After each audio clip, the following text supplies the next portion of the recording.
ఆంధ్ర రాష్ట్రంలో గత వారం రోజులుగా వర్షాలు సృష్టిస్తున్న బీభత్సాన్ని మనం అందరం చూస్తున్నాం. కోస్తాంధ్రలో అయితే ఏమి, ఉభయ గోదావరి జిల్లాలో అయితే ఏమి, విశాఖ ప్రాంతం అయితే ఏమి, ఏజెన్సీ ప్రాంతం అయితేనేమి, ఇలా అన్నీ దాదాపుగా మునిగిపోయాయి. లక్షల ఎకరాలలో పంట నష్టం జరిగింది. వేల కోట్ల ఆస్తి నష్టం కూడా జరిగింది. అసలే మన రాష్ట్రంలో రైతాంగం మొత్తం చితికిపోయి ఉన్న పరిస్థితి. చితికిపోయి ఉన్న రైతుల మీద మళ్ళీ పిడుగుపడ్డట్టు అయ్యింది. ఆంధ్ర రాష్ట్రంలో రైతులకు విలువ లేదు, పండించిన పంటకి గిట్టుబాటు ధర లేదు. గత 5 సంవత్సరాలుగా రైతులు వైసీపీ సర్కార్లో జగన్మోహన్ రెడ్డి గారు చేసిన నిర్లక్ష్యంలో ఎంత చితికిపోయి ఉన్నారో అందరం చూసాం. రాజశేఖర రెడ్డి గారు ముఖ్యమంత్రిగా 5 సంవత్సరాలే ఉన్నా 5 సంవత్సరాలలో రైతుకు పెద్దపీట వేశాడు, రైతుల్ని ఆదుకున్నాడు, రైతులకు రుణమాఫీ చేశాడు. ఎన్నో పథకాలు రైతుల కోసమే చేసిన వ్యక్తి, రైతు పక్షపాతిగా నిలిచిన వ్యక్తి రాజశేఖర రెడ్డి గారు. కనీసం రాజశేఖర రెడ్డి గారు మొదలుపెట్టిన జలయజ్ఞం కూడా జగన్మోహన్ రెడ్డి గారు అధికారంలోకి వచ్చిన 6 నెలలకే పూర్తి చేస్తామని చెప్పి కూడా విస్మరించాడు. ఒక జలయజ్ఞంలో కొత్త ప్రాజెక్టులు కట్టడం కాదు కదా, అసలు ఉన్న ప్రాజెక్టులను కూడా కనీసం మెయింటెనెన్స్, కనీసం రిపేర్స్ కూడా చేయకపోతే ఎన్నో ప్రాజెక్టులలో గేట్లు ఊడి కూడా నదులలో తేలడం మేం చూసాం. అయినా సిగ్గనిపించలేదేమో. రైతుల కోసం 3,000 కోట్లతో ధర స్థిరీకరణ నిధి ఏర్పాటు చేస్తామని చెప్పారు. 1 సంవత్సరం కూడా పక్కన పెట్టలేదు. 4,000 కోట్లతో రైతులు పంట నష్టపోతే నష్టపరిహారం కింద పక్కన పెడతామన్నారు. 1 సంవత్సరం కూడా పెట్టలేదు. రాజశేఖర రెడ్డి గారు ఉన్నప్పుడు ఇన్పుట్ సబ్సిడీ అయితేనేమి, లేకపోతే డ్రిప్ మీద సబ్సిడీ అయితేనేమి, యంత్రాల మీద సబ్సిడీ అయితేనేమి, ఇలా ఎన్నో ఇచ్చి ఆదుకుంటే ఏది ఇవ్వకుండా రైతుల్ని ఘోరంగా ముంచేయడం గత 5 సంవత్సరాలుగా. రైతన్నవాడు అసలు ఆంధ్ర రాష్ట్రంలో అప్పే లేని రైతన్నవాడు లేకుండా మిగలకుండా పోయాడు. ఇంత చితికిపోయి ఉన్న రైతుల మీద ఈరోజు మళ్ళీ ఈ వర్షాల భారం. మరి రైతన్నవాడు ఏం చేయాలి? రైతులు ఎలా బతకాలి? ఇప్పుడు ముఖ్యమంత్రిగా చంద్రబాబు గారు ఉన్నారు. కూటమి సర్కార్ అధికారంలో ఉంది. మరి ఇప్పుడు కూడా రైతుల్ని ఆదుకోకపోతే ఆంధ్ర రాష్ట్రంలో అసలు రైతులే మిగలరు. ఇప్పటికే ఒకరోజే 10 సెంటీమీటర్లకు పైగా వర్షాన్ని ఎదుర్కొన్న ప్రాంతాలు ఎన్నో ఉన్నాయి. అసలు చాలా మటుకు రైతులు మళ్ళీ పంట వేసుకోలేని పరిస్థితిలో కూడా ఉన్నారు. అంటే మట్టి పుడుకుపోయి, అంటే వేసిన పంట నష్టపోవడం ఒక ఎత్తు అయితే, మళ్ళీ ఈ వర్షాలు అయిపోయిన తర్వాత పంట వేసుకోలేని పరిస్థితులు కూడా ఎంతోమంది రైతులు ఎదుర్కొంటున్నారు. మరి ఇలాంటి వాళ్ళ పరిస్థితి ఏమిటి? మళ్ళీ చెప్తున్నాం, కూటమి సర్కార్ అధికారంలో ఉంది. చంద్రబాబు గారు ముఖ్యమంత్రిగా ఉన్నారు. ముఖ్యమంత్రిగా ఉన్న చంద్రబాబు గారు మన రైతుల గురించి, వాళ్ళ పరిస్థితిని గురించి ఆలోచించాల్సిన అవసరం ఉంది. రైతులను ఆదుకోవాల్సిన అవసరం ఉంది. కూటమి సర్కారు అధికారంలో ఉంది. అయినా కూడా బీజేపీ వైఖరి మన పట్ల ఎలా ఉందో ఒకసారి ఆలోచన చేయండి. నేషనల్ డిజాస్టర్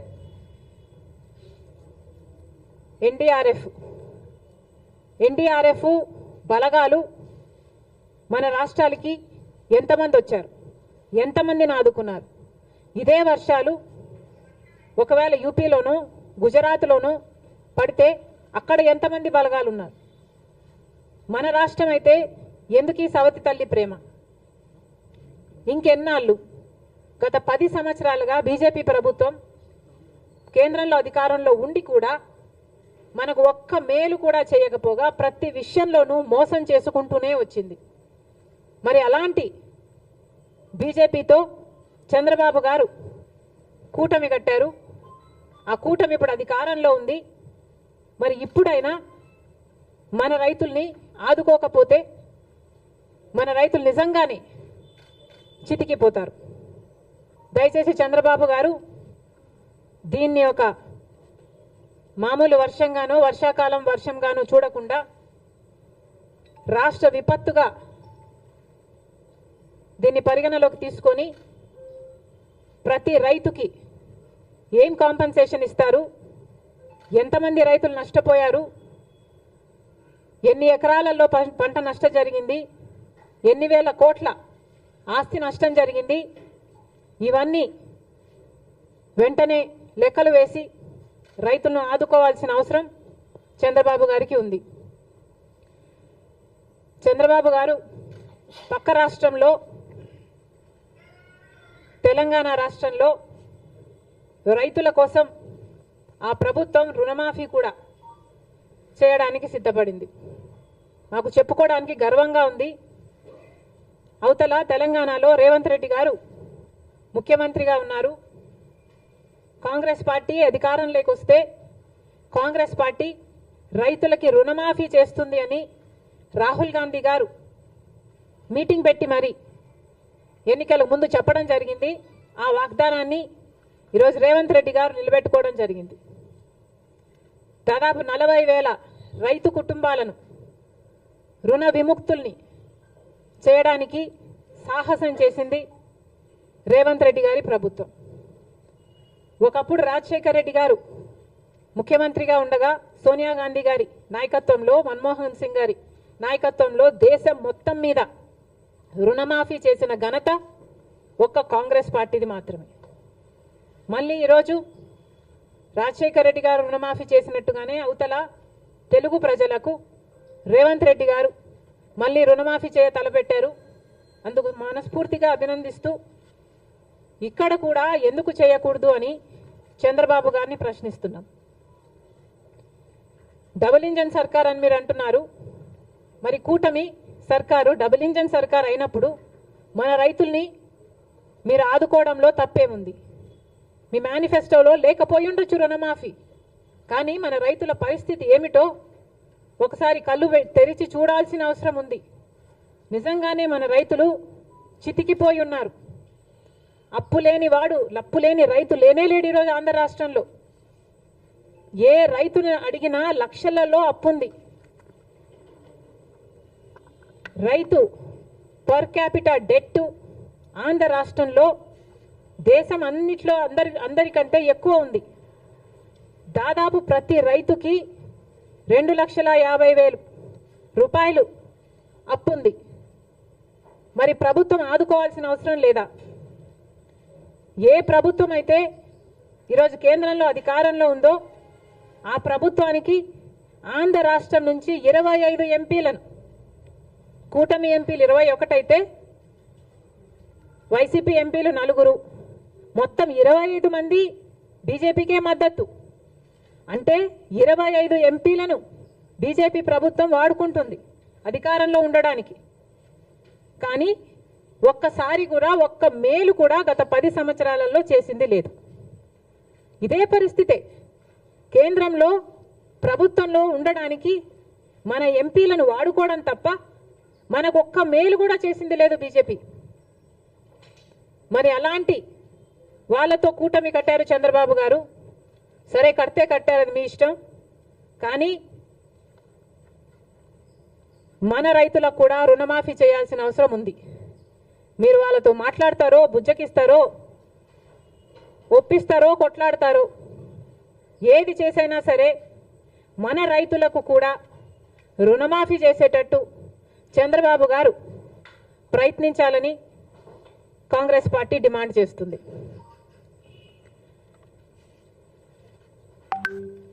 ఇప్పుడు కేంద్రంలో బడ్జెట్ ప్రవేశపెట్టబోతున్నారు. బీజేపీ పార్టీ బడ్జెట్ ప్రవేశపెట్టబోతుంది. మరి కేంద్రంలో గత 10 సంవత్సరాలుగా బీజేపీ పార్టీ అధికారంలోనే ఉంది. షరా మామూలు అన్నట్టుగా వాళ్ళు ప్రతి సంవత్సరము బడ్జెట్ ప్రవేశపెడుతున్నారు. ఆంధ్ర రాష్ట్రానికి మోసం చేస్తున్నారు. ఒక్క మేలు కూడా ప్రకటించడం లేదు. మనమేమో గుండెలు బాదుకుంటున్నాం. షరా మామూలు అన్నట్టుగా ఇది తయారైంది. గత 10 సంవత్సరాలుగా ఇదే పరిస్థితి. ఈ సంవత్సరం ఏమైనా తేడా ఉంటుందా, మార్పు ఉంటుందా? చంద్రబాబు గారు సమాధానం చెప్పాలి. గత 10 సంవత్సరాలుగా బీజేపీ పార్టీ మనకిచ్చిన హామీలలో ఒక్క హామీ కూడా నెరవేర్చలేదు. మరి ఈ సంవత్సరమైనా ఇప్పుడైనా కూటమి కట్టినందుకైనా బీజేపీ పార్టీ కేంద్ర బడ్జెట్లో ఆంధ్ర రాష్ట్రానికి ఏం చేయబోతుంది అని కాంగ్రెస్ పార్టీ ప్రశ్నిస్తుంది. పోలవరం ప్రాజెక్టు తీసుకుంటే పోలవరం ప్రాజెక్టుకు సంబంధించి మేము డబ్బులు ఇచ్చేసాము అని కేంద్రం చెప్తుంది. మరి ఇంకా ప్రాజెక్టే పూర్తి కాలేదు. ఈ పరిస్థితుల్లోనే మేము ఇచ్చేసాము, డబ్బులు లేవు, ఇయ్యము అని మీరు చెప్తున్నట్ట. అంటే మా పోలవరం పరిస్థితి ఏమిటి? ప్రజలకు క్లారిటీ ఇవ్వాల్సిన అవసరం ఉంది. రాజధాని కథ ఏమిటి? రాజధాని కట్టుకోవాల్సిన అవసరం ఉంది. 2014లో చంద్రబాబు గారు చెప్పిన మాట 50,000 కోట్ల రూపాయలు కావాలి రాజధానికి అని. అదే ఇప్పుడు లెక్కేసుకుంటే కనీసం 1,00,000 కోట్ల రూపాయలైనా అవుతుంది. మరి ఆ లెక్కన మా రాజధాని ఎప్పుడు అవుతుందో, బీజేపీ పార్టీ మీరు డబ్బులు ఎప్పుడు ఇస్తారో కూటమి కట్టినందుకు చంద్రబాబు గారు బీజేపీ పార్టీ కలిసి సమాధానం ఇవ్వాల్సిన అవసరం ఉంది. వైజాగ్ స్టీల్కు సంబంధించి గత ప్రభుత్వం వైసీపీ ప్రభుత్వం అయితే మాకేమి సంబంధమే లేదు, ప్రైవేటైజ్ అయితే అయిపోనియండి అన్నట్టుగా వ్యవహరించారు. అసలు మా దగ్గర డబ్బులు లేవు అని ఎలక్షన్ క్యాంపెయిన్లో జగన్మోహన్ రెడ్డి గారి దగ్గరికి వెళ్ళి అడిగితే ఆయన అన్నారంట, అవునా నష్టాలలో ఉందా అని ఆశ్చర్యపోయాడట. అలాంటి ప్రభుత్వం నుంచి ఇప్పుడు కూటమి ప్రభుత్వం వైజాగ్ స్టీల్ గురించి కొంతమంది ప్రైవేటైజ్ అవుతుందని కాదని అధికారంలో ఉన్న వాళ్ళే చెప్పి కన్ఫ్యూజ్ చేయగా నిన్న ఇంకొక మంత్రి ప్రైవేటైజ్ చేయబోము అన్నారు. మంచిది సార్, ప్రైవేటైజ్ చేయడానికి వీలు కూడా లేదు, మేమెవరం ఒప్పుకోము. ప్రైవేటైజ్ చేయకపోయినా విశాఖ స్టీల్కు సంబంధించిన క్యాప్టివ్ మైన్స్ సంగతి ఏమిటి? క్యాప్టివ్ మైన్స్ ఏర్పాటు చేయాల్సిన అవసరం ఉంది. విశాఖ స్టీల్స్ నష్టాలలో నడుస్తుంది. కనీసం జీతాలు కూడా ఇచ్చుకోలేని పరిస్థితిలో వాళ్ళు ఉన్నారు. ఎప్పటికప్పుడు డబ్బులు కావాల్సి వచ్చినప్పుడల్లా వాళ్ళ భూమి అమ్ముకొని మరి వాళ్ళ జీతాలు ఇచ్చుకోవాల్సిన పరిస్థితికి అన్ని ప్రభుత్వాలు కలిసి వాళ్ళను దిగజార్చాయి. మరి ఇప్పటికైనా ఈ బడ్జెట్లోనైనా బీజేపీ విశాఖ స్టీల్ను ఆదుకుంటుందా? మన రాష్ట్రానికే కాదు దేశానికే గర్వకారణం విశాఖ స్టీల్. దయచేసి ఆదుకోవాలని చంద్రబాబు గారిని డిమాండ్ చేస్తున్నాం. ఈ బడ్జెట్లోనైనా బీజేపీతో ఆదుకునేలా చేయాలని చంద్రబాబు గారిని డిమాండ్ చేస్తున్నాం. ఇంకో పక్క విశాఖ రైల్వే జోన్కి భూములు ఇవ్వలేదని ఒకసారి బీజేపీ అంటే, భూములు ఇచ్చామని వైసీపీ అంటే, ఇలా ఒకరి మీద ఒకరు టెన్నిస్ బాల్ అన్నట్టు ఇటు నుంచి అటు అటు నుంచి ఇటు ఆడుకున్నారు 5 సంవత్సరాలు. ఇప్పుడు చెప్పండి, వైజాగ్ జోను రైల్వే జోన్ కథ ఏమిటి? ఎప్పుడు చేస్తారు? ఎంత ఇస్తారు? మాట్లాడాల్సిన అవసరం ఉంది. ఇదే కాకుండా ఉత్తరాంధ్రకైనా రాయలసీమకైనా స్పెషల్ ఎకనామిక్ ప్యాకేజీలు సంగతి ఏమిటి? ఎంత ఇస్తున్నారు? చంద్రబాబు గారు సంవత్సరానికి 1,00,000 కోట్లు ఇస్తే మా అవసరాలన్నీ తీరుతాయి నెక్స్ట్ 5 సంవత్సరాలకి అన్నట్టుగా మాట్లాడినట్లుంది.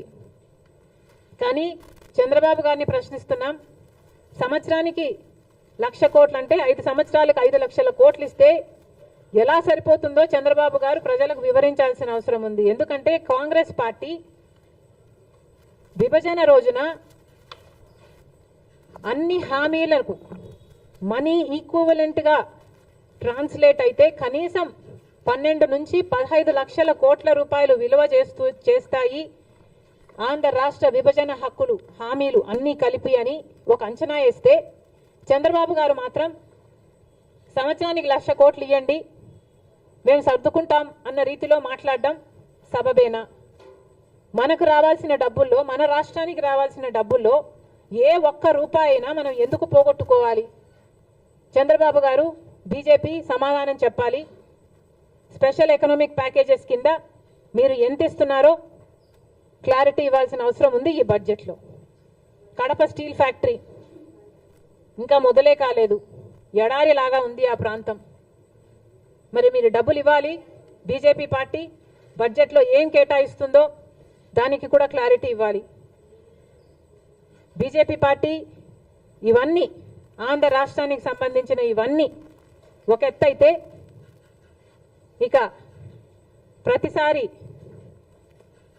చెట్టెక్కే బేతాళుడిలాగా ప్రత్యేక హోదా గత 10 సంవత్సరాలుగా గొంతు చించుకొని అరిచిన ప్రత్యేక హోదా అని బీజేపీ పార్టీ పట్టించుకోవటం లేదు.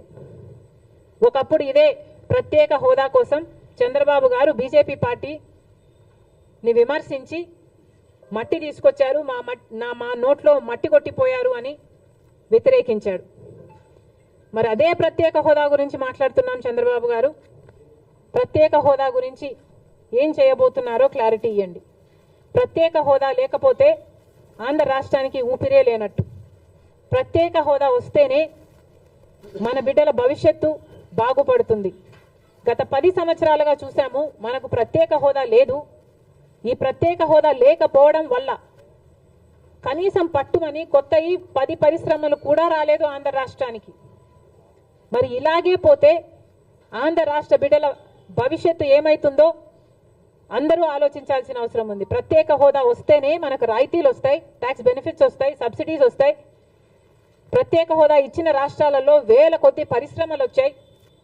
మరి ఇవన్నీ రావాలి, జరగాలి అంటే ప్రత్యేక హోదా మనకు అవసరం.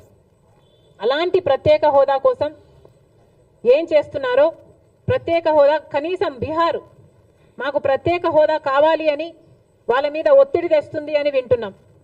కానీ టీడీపీ మాత్రం ప్రత్యేక హోదా మనకు అవసరమే లేదన్నట్టుగా మాట్లాడకుండా పోవడం చాలా దురదృష్టకరం, చాలా అన్యాయం. దయచేసి ప్రత్యేక హోదా కోసం కొట్లాడాల్సిన అవసరం ఉంది. మన ఎంపీలను వాడుకొని ఈరోజు బీజేపీ పార్టీ అధికారంలో ఉంది కాబట్టి మన రాష్ట్రానికి ప్రత్యేక హోదా తెచ్చే బాధ్యత చంద్రబాబు గారి మీద ఉంది. ఏ మోడీ గారైతే తిరుపతికి వచ్చి 5 సంవత్సరాలు కాదు 10 సంవత్సరాల ప్రత్యేక హోదా ఇస్తాను అని మాట ఇచ్చారో ఆ మాటను ఇప్పటికైనా నిలబెట్టుకోవాల్సిన అవసరం ఉంది అని కాంగ్రెస్ పార్టీ డిమాండ్ చేస్తుంది. ప్రత్యేక హోదా కోసం కాంగ్రెస్ పార్టీ డిమాండ్ చేస్తూనే ఉంటుంది. ఎందాకైనా కొట్లాడడానికి మేము సిద్ధం. ప్రత్యేక హోదాను మేము మర్చిపోనివ్వం. ప్రత్యేక హోదా ఆంధ్ర రాష్ట్రానికి ఊపిరి లాంటిదని మరొకసారి ఆంధ్ర రాష్ట్ర ప్రజలందరికీ మాటిస్తున్నాం. ప్రత్యేక హోదా కోసం కాంగ్రెస్ పార్టీ కొట్లాడుతూనే ఉంటుంది. Thank you.